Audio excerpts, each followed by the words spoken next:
Vamos começar falando sobre a instrumentação cirúrgica e de preferência na especialidade de instrumentação cirúrgica na ortopedia e traumatologia. Eu quero começar aqui uma série de videoaulas sobre o papel do instrumentador cirúrgico, como ele atua, quais são os pontos mais importantes na instrumentação cirúrgica dentro da especialidade de ortopedia, para que a gente possa entender, possamos aí chegar, sempre estar oferecendo o melhor serviço. Vamos lá? E a gente precisa entender, eu quero compartilhar com vocês sobre um pouco, vamos começar do zero.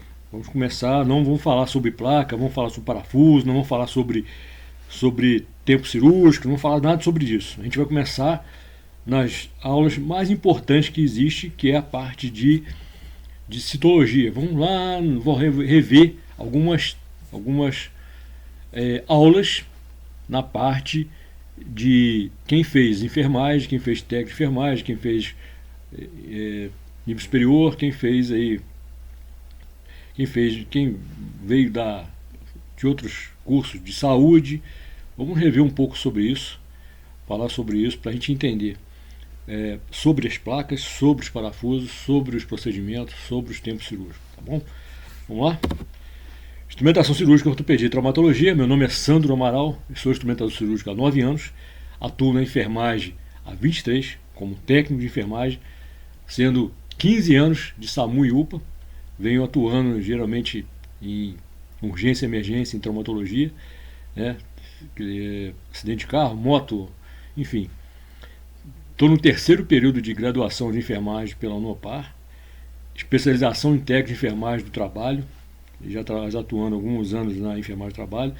Sou formado em bacharel em teologia pela Uniter e pós-graduado em saúde pública. Então vamos lá, seja bem-vindo aí. Vamos começar a falar um pouquinho sobre instrumentação cirúrgica. Citologia humana, a unidade fundamental da vida. Sem ela não podemos pensar em vida. Sem ela não podemos pensar em existir. A citologia, vamos ver o conceito. A unidade fundamental da vida.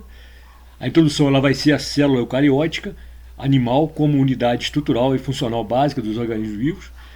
Nós vamos falar sobre um breve histórico da citologia e sua importância para a compreensão da fisiologia e patologia humana, e uma visão geral dos principais componentes celulares e suas funções. Sem entender essas particularidades, sem entender o início, né, da vida, sem entender, por exemplo, eu fiz teologia também, sem entender sobre a origem da vida, sobre a origem de Deus, sobre falar sobre o início lá, né, sobre os escritos achados aí antigos, não tem como entender hoje o cristianismo, não tem como entender hoje também a parte de cirurgias. Vamos lá. Nós temos aqui um componente muito importante na célula, é o modelo, é a membrana plasmática. Essa membrana plasmática na célula eucariótica, ela tem um modelo mosaico fluido, ela é formada por bicamada lipídica com proteínas, tá? As suas funções, ela delimita a delimitação celular e manutenção da integridade estrutural, ou seja, ela delimita, né, toda a célula, a manutenção da integridade estrutural, ou seja, ela que protege a integridade estrutural da célula, ela que mantém as suas organelas ali dentro, né, tanto organizadas quanto protegidas. Ela é responsável pela regulação de transporte de substâncias, transporte passivo e ativo, endocitose e exocitose. Pois isso é interessante nós entendermos sobre isso, falar sobre essa questão, porque nós vamos trabalhar lá na frente sobre fios cirúrgicos, sobre fios absorvíveis. Então é interessante entender essa parte. Se a gente não conseguir entender essa parte, a gente não vai conseguir entender fios absorvíveis lá, que são os fios cirúrgicos utilizados em cirurgia. Delimitação celular, manutenção da integridade estrutural, ela é responsável pela regulação do transporte de substâncias, o transporte passivo e ativo, né? O passivo é aquele, o que seria o transporte passivo?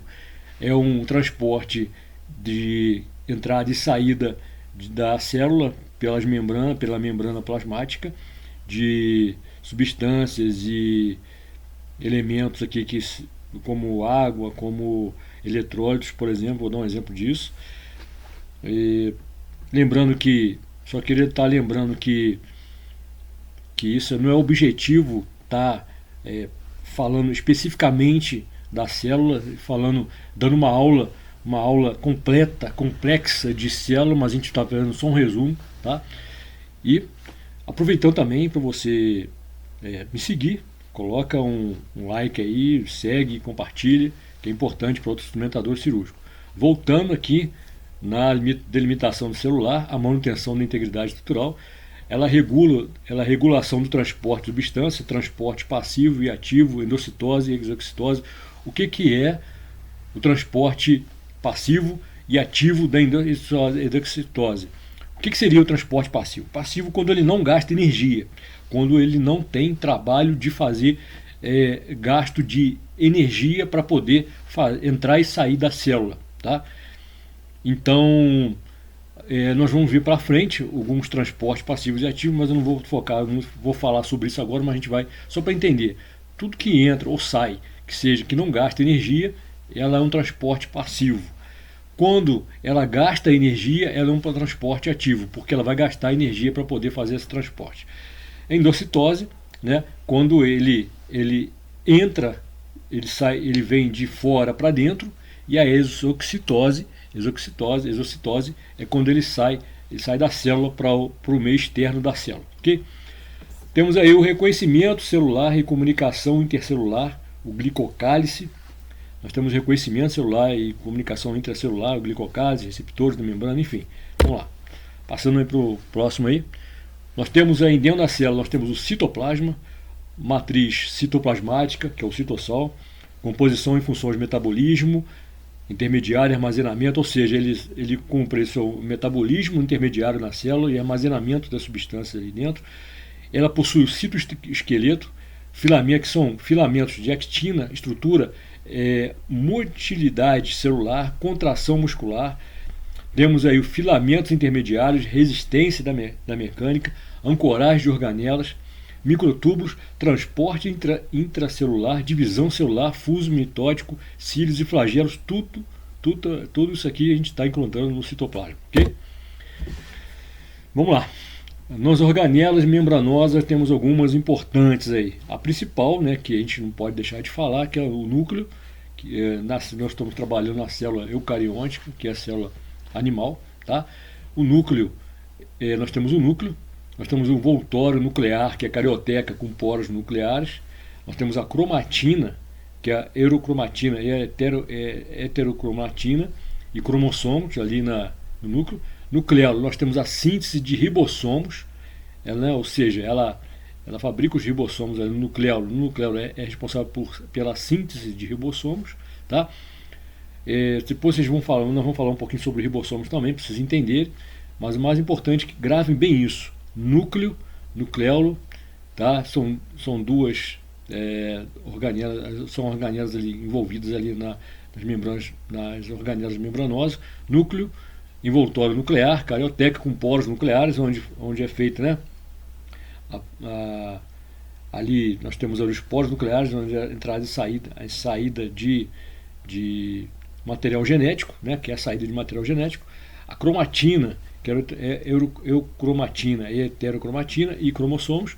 Nós temos o nucleolo, síntese de ribossomos, nas funções de armazenamento e replicação do material genético, do DNA, e transcrição do RNA com controle das atividades celulares. Ou seja, a função dela praticamente é armazenamento, replicação do material genético, que é o DNA, a transcrição do RNA, controle das atividades celulares. Como assim? Como assim? Bom, ele faz, o que ele faz?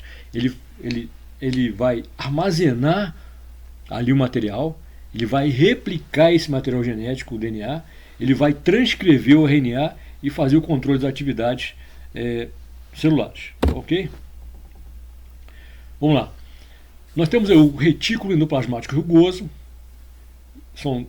Nós temos dois retículos endoplasmáticos, são o rugoso e o liso. O rugoso, ele é ribossomos associados, síntese e modificação de proteínas para secreção em membranas. E nós temos o retículo endoplasmático liso, síntese de lipídios, esteroides, detoxificação, armazenamento de cálcio. Ou seja, nós temos no rugoso. O que é o rugoso? São os ribossomos associados à síntese e modificação de proteínas. Qual que é a função dos ribossomos? Síntese e modificação de proteínas. Tá? Gravem bem esse detalhe aí. Onde vai ser a síntese de proteínas, onde que vai fabricar as proteínas, onde que vão o material genético ele vai transcrever através do RNA ali o material genético que vai fazer a modificação de proteínas, secreção em membrana, onde que vai ser? No retículo plasmático rugoso. E o que tem ali? Os ribossomos. Vamos lá. Retículo plasmático liso, a síntese de lipídios, esteroides, detoxificação, armazenamento de cálcio. Vamos lá. Vamos falar isso mais para frente. Complexo de Golgi. São cisternas achatadas, cis, medial e trans. Processamento, classificação, empacotamento de proteínas e lipídios provenientes do retículo endoplasmático. Como assim? Então ali vai ser processamento de classificação e empacotamento de proteínas e lipídios provenientes do retículo plasmático. E vai ser a formação de lisossomos e vesículas de secreção. Quais são as responsabilidades? Nós vamos falar um pouquinho sobre os lisossomos também, mas grava bem isso. Os ribossomos eles vão produzir, vai ser a síntese de proteínas dentro da célula. E os lisossomos, eles são... Vamos falar sobre isso aí, não vou falar agora, deixar vocês curiosos sobre a questão dos lisossomos. Vamos lá. Lisossomos, aí chegou o carinha que é interessante falar sobre ele. Lisossomos dentro da célula, organelas contendo enzimas hidrolíticas ácidas. Ele é responsável pela digestão intracelular de macromoléculas, organelas danificadas, ou seja, autofagia e partículas fagocitadas e heteroflagia, ou seja, ele vai fazer a digestão intracelular de macromoléculas. O que é isso? Ele vai digerir tudo aquilo que não serve mais, organelas danificadas, que vai ser por autofagia, partículas fagocitadas que estão lá dando bobeira lá, enfim, lá dentro lá da célula, não está fazendo nada, está sobrando aqui, peraí, vamos lá, vamos digerir isso aí, está errado, entendeu? Praticamente seria isso aí. Mas você já viu, né, na sua casa, por exemplo, quando você está dentro da sua casa, né? Vamos dar um exemplo assim, você está na sua casa e aí você vê que o lixo ali tá para jogar fora, aí você tem papel ali que você largou um biscoito ali, tá em cima, ali, dando bobeira, aí você já o restinho de alguma coisa dentro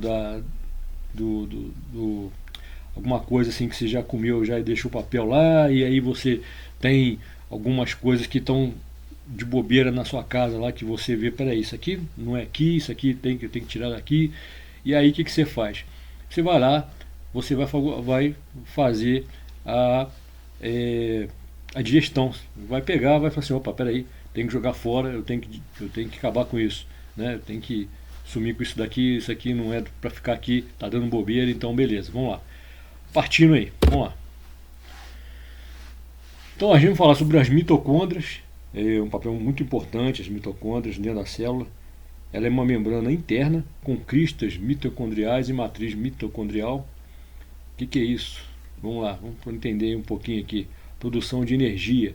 Ela é responsável pela produção de energia, que é o ATP, adenosina trifosfato, né? Vamos estudar um pouquinho, depois você dá uma olhada, procura um vídeo sobre isso, aprofunda a ideia.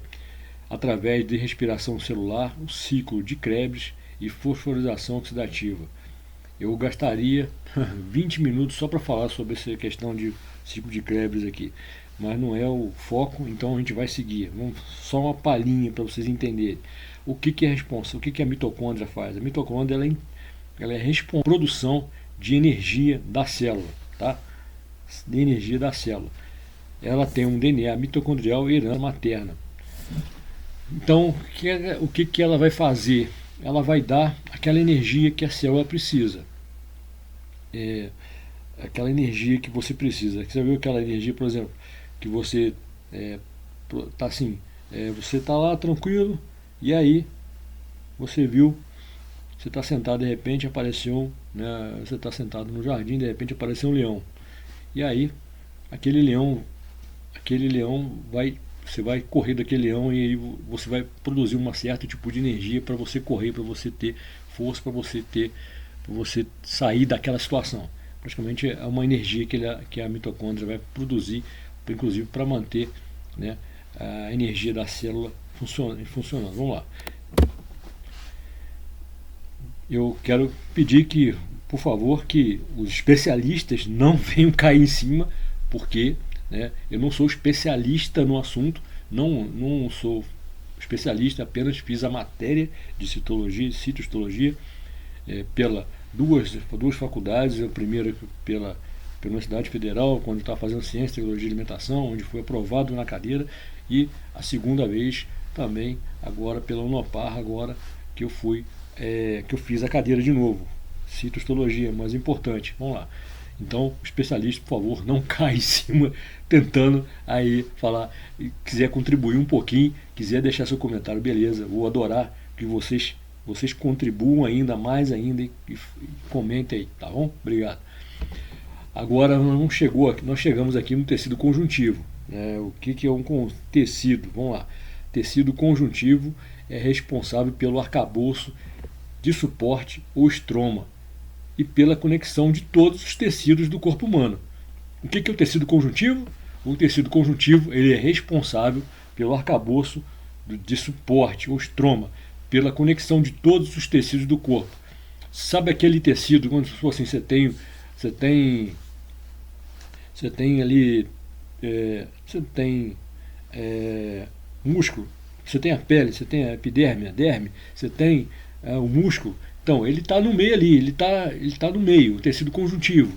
Tudo que liga, interliga qualquer outro tecido entre um e outro, você tem um tecido conjuntivo. Tá? O tecido conjuntivo embrionário, ele deriva do mesoderma na fase inicial do desenvolvimento embrionário. Só para vocês terem uma ideia de onde que ele se origina, né? Nós temos o ectoderma, o mesoderma, né? Então a gente tem outro também, agora o mesoderma ele é aquele no meio, aquele central, onde a gente vai ver onde é a formação. Eu não vou também adentrar também nisso, porque também não é o assunto, não é o foco. Mas só para vocês entenderem de onde que ele vem. O embrionário, o tecido conjuntivo embrionário, ele deriva da mesoderma. Depois vocês dão uma pesquisada aqui sobre mesoderma. Tá? Então, nós temos aqui o tecido conjuntivo adulto, apresenta uma diversidade estrutural considerável, porque a proporção entre células e fibras varia de tecido para tecido. Aí eu quero focar, eu quero trazer um pouco esse comentário aqui sobre essa situação aqui do tecido conjuntivo. Vamos lá. O que o texto está falando aqui? O tecido conjuntivo adulto apresenta uma diversidade estrutural considerável, porque a proporção entre células e fibras varia de tecido para tecido. Ou seja, tem umas que tem células que têm células a mais e tem outras que têm fibras a mais. Tá? O tecido conjuntivo frouxo, nós temos formado por, são vários tecidos aqui, vamos falar sobre o tecido conjuntivo frouxo, caracterizado por mais células do que fibras colágenas, é comumente encontrado envolvendo vasos sanguíneos, nervos e músculos. Então é o seguinte, aonde que você vai encontrar o tecido conjuntivo frouxo? Caracterizado por ter mais células do que fibras colágenas, é comumente encontrado envolvendo vasos sanguíneos, nervos e músculos.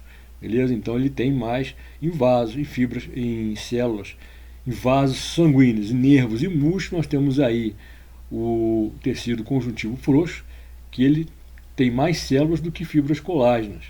Tá? Na fase adulta, há uma diferenciação entre fibras e células nos diferentes tecidos. Olha só que interessante. Então a gente vai ter na fase adulta, a gente vai ter uma diferenciação entre fibras e células dos diferentes tecidos.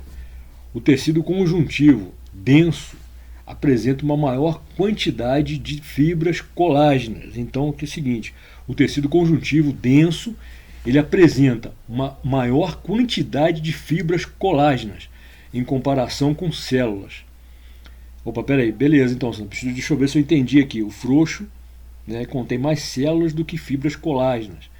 Então, ele envolvendo, né, a gente pode ver aqui, ó, você pode ver aqui nesse tecido aqui, que nós temos aqui esses pontinhos em roxo, são mais células. E aqui, nesse tecido aqui, nós temos aí menos pontinhos roxos e mais fibras colágenas. Quando você repara isso no microscópio, você sabe que isso aqui é um tecido conjuntivo frouxo. Por quê? Ele contém mais células. E onde que você vai encontrar isso? Em vasos sanguíneos, nervos e músculos. Tá? E aonde você vai encontrar o tecido conjuntivo denso? Vai ser encontrado maior quantidade de fibras colágenas em comparação com células. Quando essas fibras colágenas se organizam de forma alinhada, né, elas se organizam de forma alinhada, como nos tendões, ligamentos e na córnea. Ele é classificado como tecido conjuntivo denso modelado. Aí você pode ver aqui, ó, que ele é modelado, ele tem, né, uma presença de quantidade de mais fibras colágenas, e a gente encontra onde? Nós estamos já quase chegando à parte óssea aí. E é que é o nosso maior foco. Vamos lá.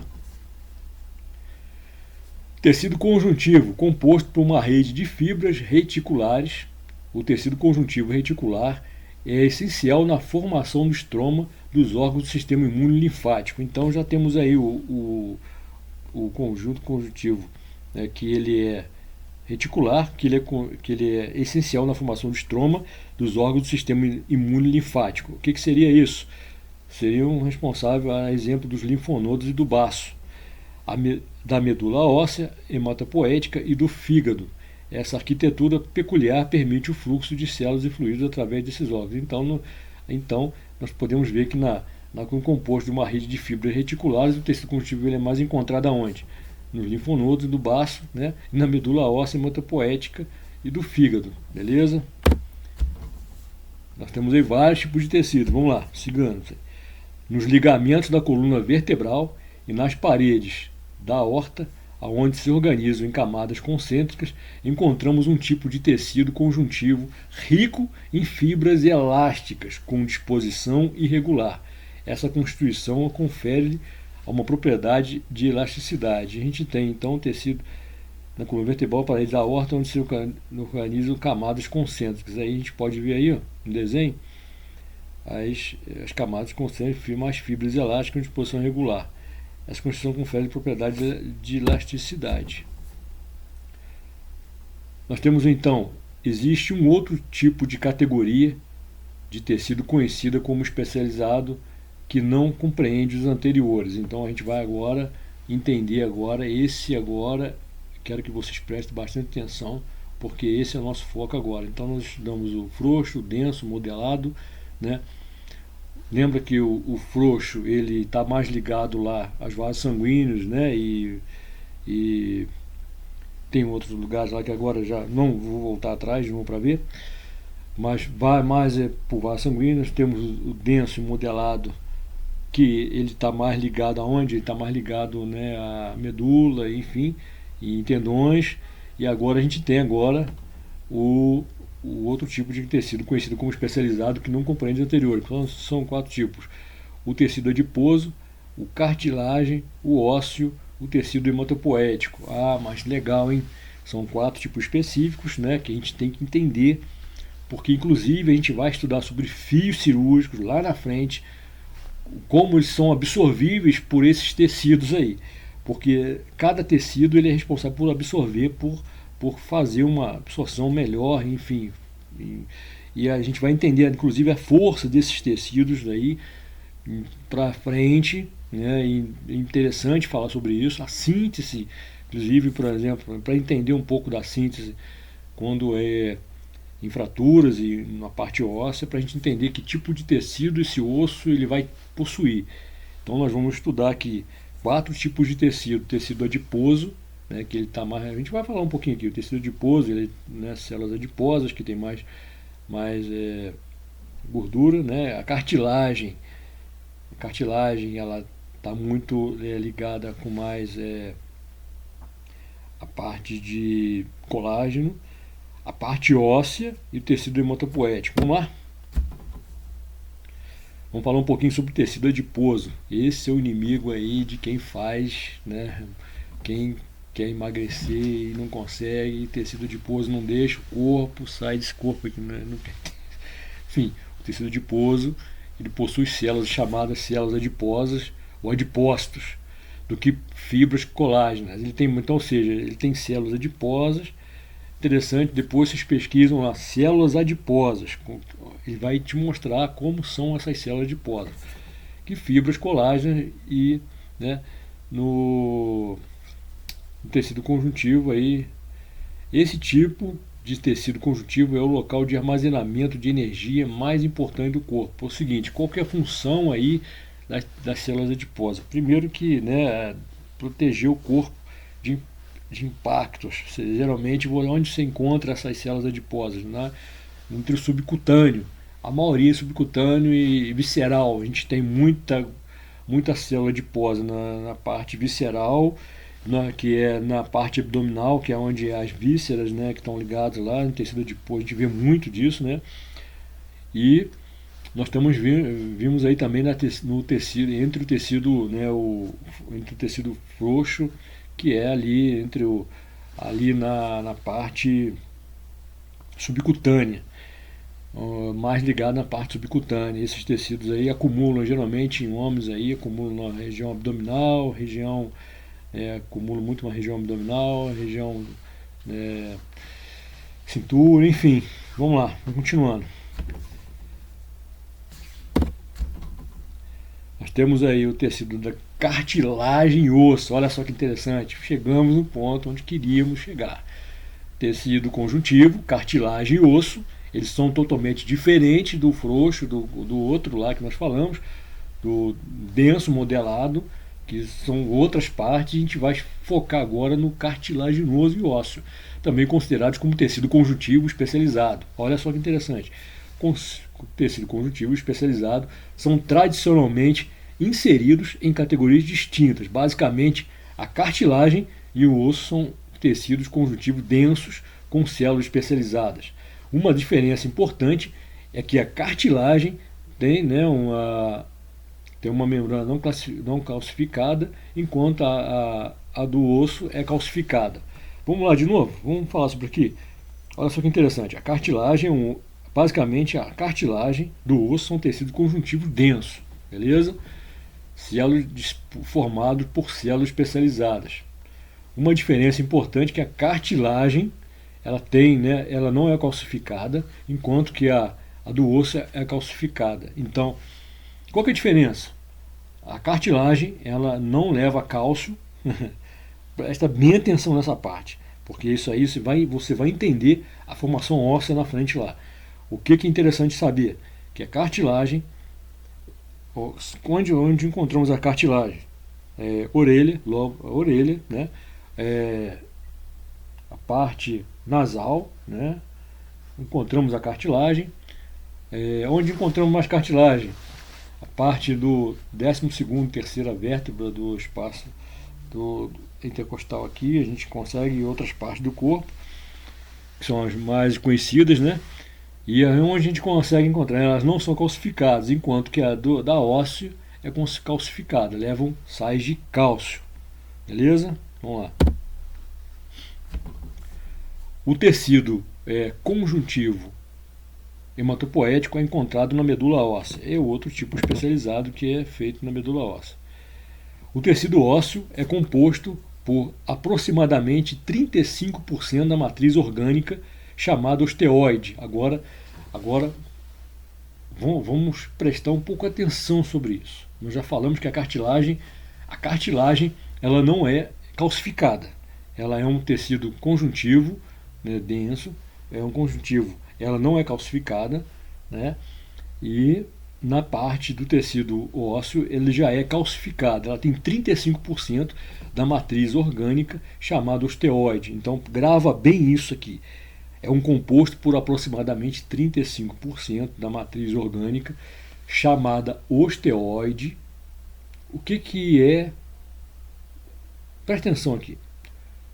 Uma palavrinha aqui. Quando falarem o que é uma matriz orgânica? Matriz orgânica é o tecido ósseo composto por aproximadamente 35% da matriz orgânica chamada osteoide. Então, o que é um osteoide? O que é um osteoide? Quando alguém fala assim, pô, mas formou um osteoide. O que é um osteoide? É a matriz orgânica formada por 35%, né, de tecido ósseo. E a gente consegue entender que essa matriz orgânica, chamada osteoide, que é majoritariamente colágeno, formado com colágeno, chamado osteoide, que é majoritariamente colágeno, e 65% da matriz inorgânica. Então, o colágeno, então, formado inorgânica, representa principalmente a hidroxiapatita, que é crucial para a resistência do osso. Então, o que é o colágeno? Então vamos lá de novo. O tecido ósseo é composto por aproximadamente 35% da matriz orgânica, beleza? Chamado osteoide, que é majoritariamente colágeno. Desses 35%, majoritariamente o osteoide é formado por colágeno, beleza? Por que é tão importante comermos, então, alimentarmos e termos colágeno? Porque 35% da matriz orgânica do osso é formado por colágeno, beleza? E 65% da matriz inorgânica a representa principalmente pela hidroxiapatita, que é crucial pela resistência do osso. Vamos recapitular um cadinho aqui. Soma para mim aqui. Vamos lá. Nós falamos que 35% é formado por osteoide, certo? Que é matriz, que é o que é a matriz do osso, é formado por colágeno. E 65% da matriz inorgânica representa principalmente pela hidroxiapatita, que é crucial para a resistência do osso. Então, o que faz o osso ser resistente? Hidroxiapatita. Aí que vocês precisam gravar sobre isso. O que a gente precisa entender? Quando nós vamos utilizar, quando nós estamos lá numa cirurgia, né, que vamos ter que usar lá, né, tanto a parte de para usar as placas e parafusos, precisa usar a furadeira, enfim, a perfuradeira, precisamos usar as brocas, enfim, qual que seria interessante entender sobre isso, né? Porque 65% do osso é formado por hidroxiapatita, que é crucial para a resistência do osso. Então a resistência dele está ali na hidroxiapatita, tá? E 35% aqui é matriz orgânica chamado osteoide. Então nós temos no osso chamado osteoide 35%, com mais 65%, somando tudo dá 100% do osso, beleza? O que dá principalmente resistência? É a parte inorgânica do osso, que é hidroxiapatita.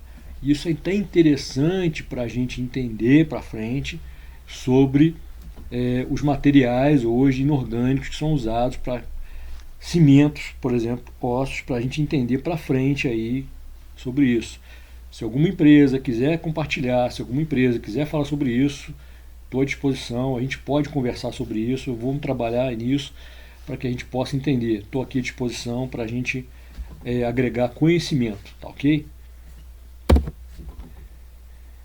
Então é isso, gente.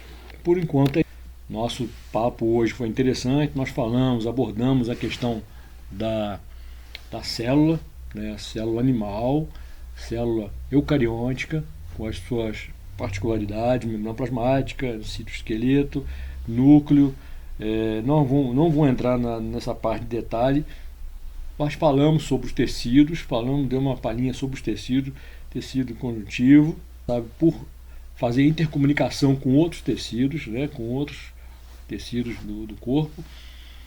Falamos sobre os tecidos frouxo, denso modelado, que são responsáveis por formação de alguns órgãos, inclusive, por exemplo, vasos e veias, sobre cartilagens, enfim.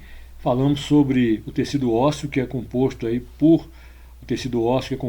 aproximadamente pela matriz orgânica chamada osteoide, e que é majoritariamente colágeno, e 65% da matriz inorgânica é representada por hidroxiapatita. Então, é interessante entender agora que nós já falamos chegamos aonde queríamos chegar, que é a parte óssea.